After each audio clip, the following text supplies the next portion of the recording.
I was at the farmer's market on Sunday and needed just a little bit of onion, not a lot. The vendors I usually buy my veggies from only had larger onions, but I found a vendor with some small ones and picked this cutie. I've never purchased from this vendor before, and when I held out the onion for her to weigh, she went, "That's it?" I answered yes. Then she cupped the onion into my hand and gestured for me to just take it. Now, I live in a big city where people often don't know their neighbors, and sadly, homeless people have become part of the background. So, this was totally unexpected. I headed to my car, but halfway there, I turned around to go back to this vendor's stall. She also sells plants, and I was drawn to this little guy. She told me it's a money tree. They're supposed to bring good fortune and luck. I could use some of that, so I bought it.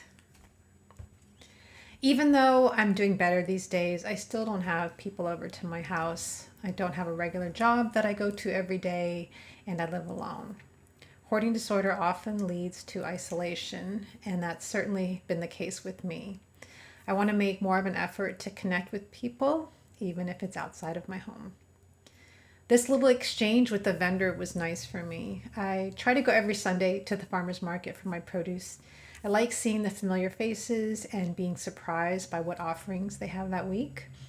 Going there makes me feel connected to the people selling the fruits and vegetables, and it makes me feel connected to the food I eat. It's not just something out of a box.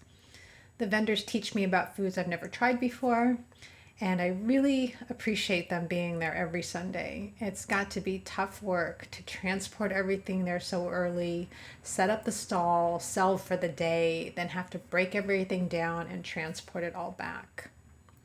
The week before, I witnessed the most touching thing. A little boy was totally engaged with a slug on his hand. His mother said, "Okay, time to put the slug back." He was hesitant to do so, but finally went to return the slug to a bunch of lettuce. As he did, he said the sweetest things in his little voice. "I love you, Slug. Slug, I'm gonna miss you. Bye, Slug." It's like, oh.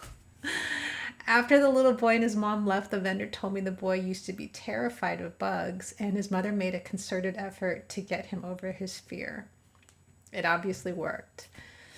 I'm glad I got to witness that endearing moment between the boy and a slug because it really made me smile. So if you're feeling lonely and isolated, I hope you'll go out and seek some human connection. It's out there.